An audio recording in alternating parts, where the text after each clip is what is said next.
Good morning, everybody. How are you? Happy? Happy as well as safe at your homes. Students, once again, welcome to my YouTube channel. Myself, Shubhrasad sir from Shubhra Singh Children Academy. Students, today that is on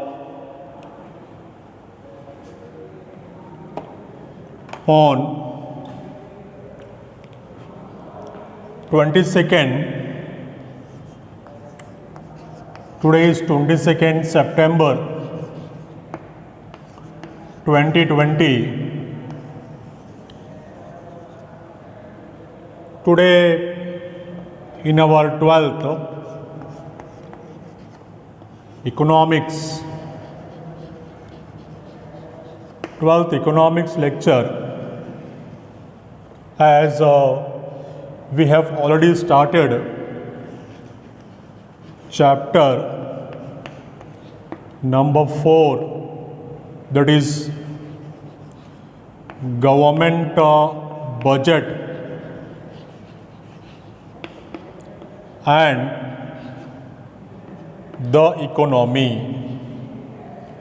Government budget and the economy. Dear students, this chapter I have started, and so far in this chapter we have covered the revenue receipts. Dear students, still we are talking about the capital structure itself, that is components of budget. As this was started at the beginning, if you have been watching my videos regularly, then you must have come across that when I started this chapter number 4, so my first video number 1, was only on the concept of budget. In that I discussed thoroughly about budget only. Then I started structure of budget, that is components of budget. Either you say structure of budget or the components of budget, it is one and the same. I explained you structure of budget in 2 parts, that is structure of budget part 1 and structure of budget part 2. Like this, total 3 videos. First video lecture only on concept of budget, then structure of budget I explained you part 1 and part 2, 3 videos. Then afterwards I started the detailed discussion about the structure of budget one by one. In that, so far we have discussed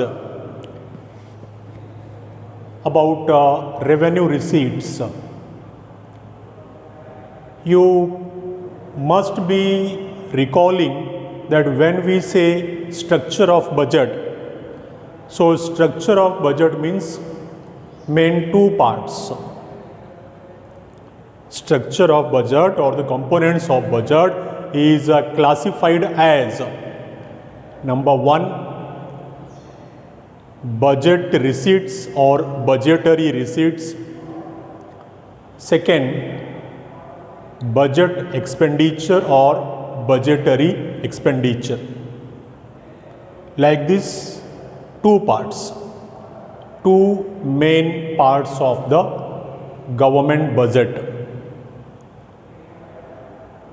Since so far I have been discussing with you the first part itself, that is budget receipts or budgetary receipts.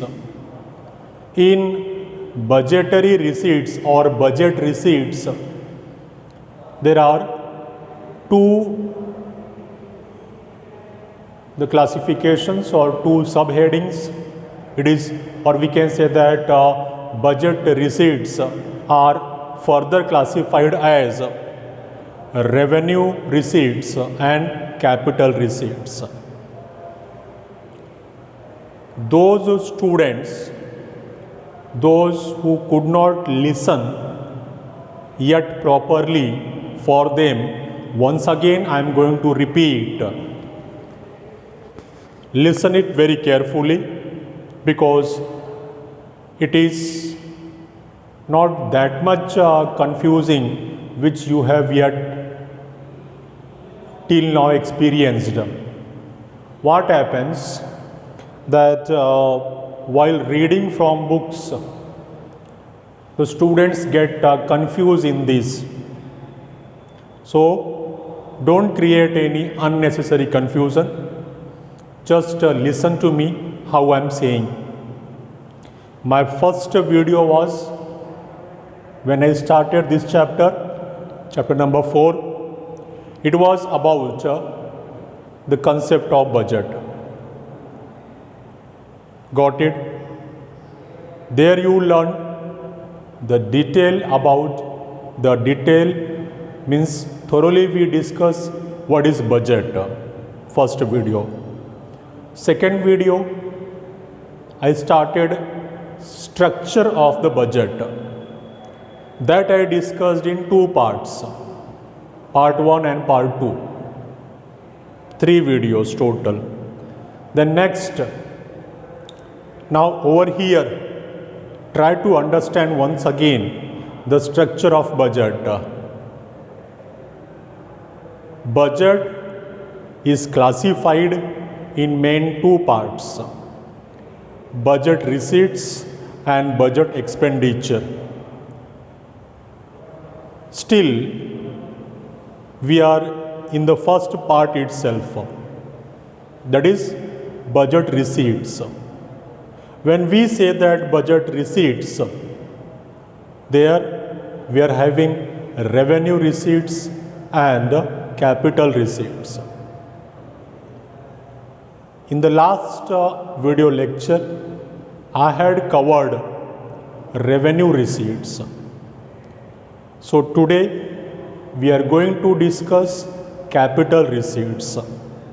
After finishing this, we can say that the first half of the capital structure, the first half of the budget structure we finished. Then by next video lecture onwards, we will start the second half of the budget structure or the components of budget, that is about budget expenditure. There also we will have revenue expenditure and capital expenditure. Clear everybody the entire structure? Okay, so you must have understood the today's topic, because budget receipts we are discussing and revenue receipts we have finished. So what will be the next? Next is capital receipts. Capital receipts. Dear students, today we are going to discuss capital receipts. If you have understood the revenue receipts, it will be easy for you easy to understand the capital receipts, because in case of revenue receipts, what was the meaning over there? Meaning of revenue receipts. Revenue receipts means such receipts which does not create any liability, as well as because of revenue receipts the value of the asset is not reduced. That is called as revenue receipts. Over here, in case of capital receipts, it is opposite of the revenue receipts. Capital receipts are those money receipts of the government which show two characteristics. That is, these receipts create liability for the government, and these receipts cause a reduction in the assets of the government. As I told you, it is totally opposite of the revenue receipts. Dear students, side by side, I am comparing it with the revenue receipts just to make you understand. It will be easy to understand what happens in case of revenue receipts. Because of revenue receipts, liabilities are not created, as well as value of the asset is not reduced. But in case of capital receipts, additional liability is created, as well as the value of the assets is reduced. So, in nutshell, means in short, if anybody asks you that what is capital receipts, so you have to say that capital receipts are such receipts where we find two main characteristics, that is liabilities. Liabilities are increased. Whose liabilities? Government's liabilities are increased, as well as the value of assets is reduced due to capital receipts. So these two characteristics you have to keep in mind when we say that because of capital receipts the value of the liabilities increases, means capital receipts create liability for the government. For example, loans by the government are liabilities. Loans by the government are liabilities. There are to be paid back. Means if government is lending, it is called as creation of assets. Attend here please everybody, what I am saying, it is a very technical and important statement from my side. When lending means when government is giving loan to somebody, because of this asset is created. But if government is borrowing in the sense it is a liabilities, because of loan the liabilities of the government increases. Because here we are talking about receipts, capital receipt. So when the government will receive money, government को पैसा कब मिलेगा? When they will go for borrowings, means loan. Because of loan, government ने loan लिया, तो loan लिया मतलब receive, capital receive किया, तो ultimately there will be increase in the liabilities of the government. Got it? Everybody? The first one is clear. Now come over here. Value of the assets falls, means a reduction in the assets or value of the assets. Say for example, government sold shares of PSUs. Government sold the shares of PSUs, that is public sector unit. So for example, Air India, government ने air India के shares cell किए, तो air India का shares अगर cell करेंगे तो government को capital received होगा, means government will receive capital, government will receive money, but what will be the effect of that? Effect will be the value of asset will reduce. So in short, capital receipts are those money receipts of the government which either create liability for the government or cause a reduction in the assets of the government. Got it? Clear? So I think the meaning of capital receipt is clear to all of you. Clear? No doubt? Okay. So what I said at the last, that you must keep in mind, remember, don't forget it. What did I say at the last?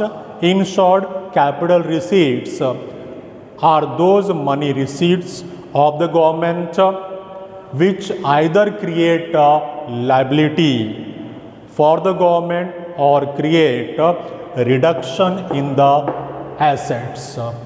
That is called as capital receipts. Clear? Dear students, in India, I am talking about India, that our Indian government budget. In India, generally that capital receipts are classified as, I am going to show you that how it is classified on the board. So first let me rub this, then we will say that how in India capital receipts are classified.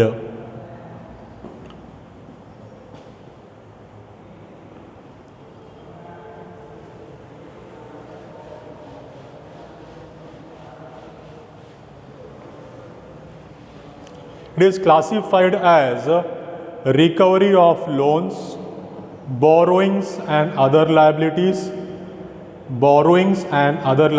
and then other receipts. So it is capital receipts are classified as a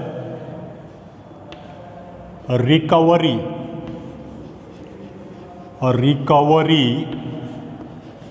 of loans,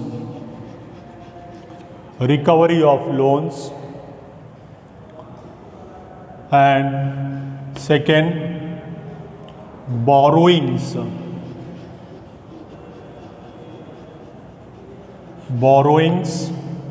and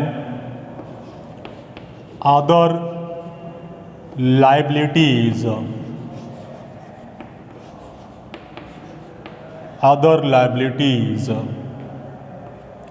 And third, classified as other receipts.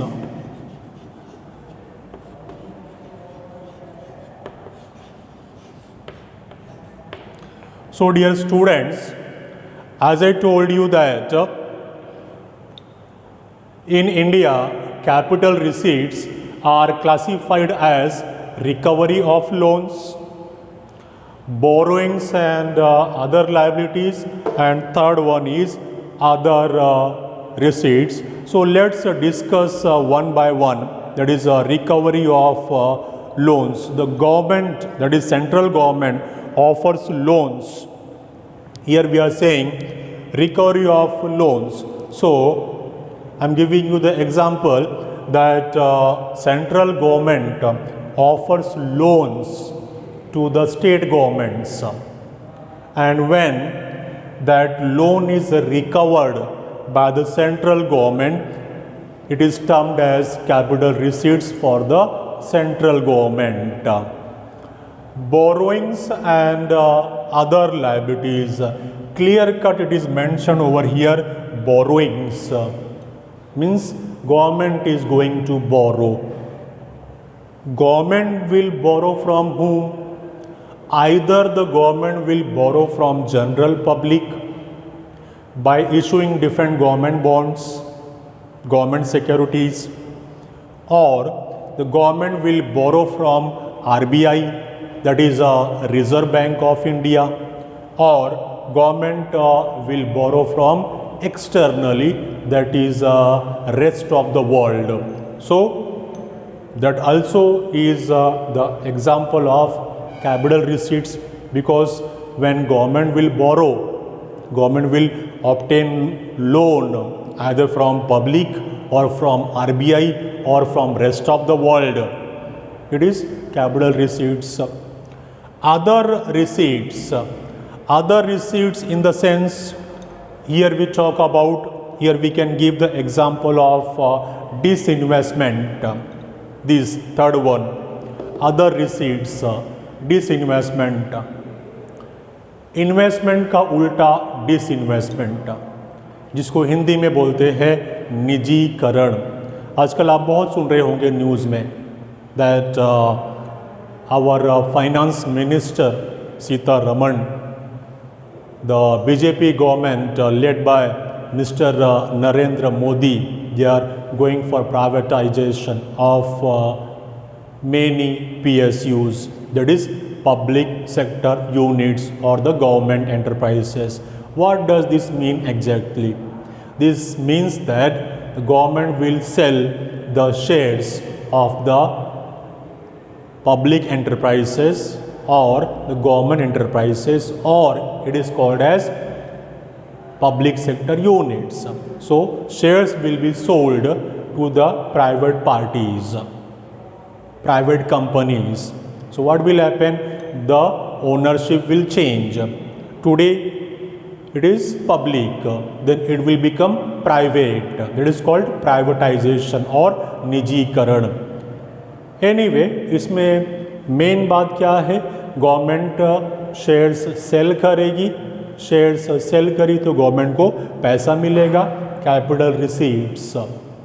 No doubt जिसके पास shares होते हैं वो share holder होता है, means owner होता है, तो इस तरह से ओनरशिप चेंज होगा। अभी ओनरशिप किसके पास है? गवर्नमेंट के पास है। When the shares will be sold to the private parties, means private companies, the ownership will change, they will become owners. Got it everybody? So like this we discussed today the capital receipts, the classified as recovery of loans, borrowings and other liabilities, and other receipts. So in short, once again I am going to conclude that what is capital receipts? Capital receipts are such receipts because of whom the liability is created, as well as there will be reduction in the assets of the government. Dear students, here we finish capital receipts. With this we have finished the first half of the capital structure.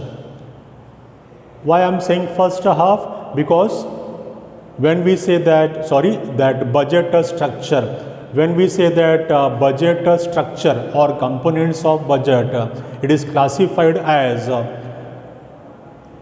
budget receipts and the budget expenditure. Budget receipts means revenue receipts and capital receipts. So both we have completed.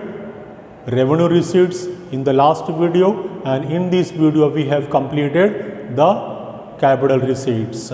So like this, the first half of the capital structure is completed. Dear students, as a summary, since we have completed the first half of the budget structure, so I am going to summarize the first half with distinguish between revenue receipts and capital receipts. Just in 2 or 3 points. The first one is difference in meaning. Difference in meaning. Revenue receipts do not impact asset liabilities status of the government. Assets and liabilities are not increased or decreased. Assets and liabilities are not increased or decreased. What we had learned in case of revenue receipts, these receipts do not create any corresponding liability for the government, as well as these receipts do not cause any reduction in the assets of the government. So same I am saying over here also, that in difference between that revenue receipt. Yes, dear students, welcome back. I was saying that we were discussing about the difference between revenue receipts and capital receipts, and I told you that revenue receipts do not impact assets liability status of the government. Assets and liabilities are not increased or decreased. Means because of revenue receipts, neither liabilities are affected nor the assets are affected. Revenue receipts do not affect the status of liabilities or the assets. But in case of capital receipts, just now we learned that the value of the liabilities increases due to capital assets, due to capital receipts, and there will be reduction in the value of the assets. Capital receipts impact assets and liability status. Assets are lowered and the liabilities are raised. Difference in significance. It is a next basis of distinguish between the difference in significance. How there is difference in significance? Revenue receipts do not leave any burden on future generation. Revenue receipts do not allow any burden on future generation. Means it is not burden for the coming generation, because the value of the liabilities and assets is not affected. But capital receipts, it is burden for the coming generation, because the coming generation will have to pay off the loans because liabilities has increased. So example is that borrowings leave the burden on the future generation for the repayment of loans. High revenue, and in case of if we compare further the revenue and the revenue receipts and the capital receipts. So high revenue shows the very strong the position of the economy where there is high revenue, but where there is high capital receipts, if the capital receipts are more, it shows the very low rate of the economy, like we are facing nowadays in COVID-19. The economy rate of India has been lowered. It is in minus. In last 70 years, we never seen such a low growth rate of the Indian economy. So what happened over here? Over here, capital receipts are increased in the present scenario. So I hope that this comparison between or difference between you have understood very well. Got it? So that's all for the day. Thank you very much for kind cooperation.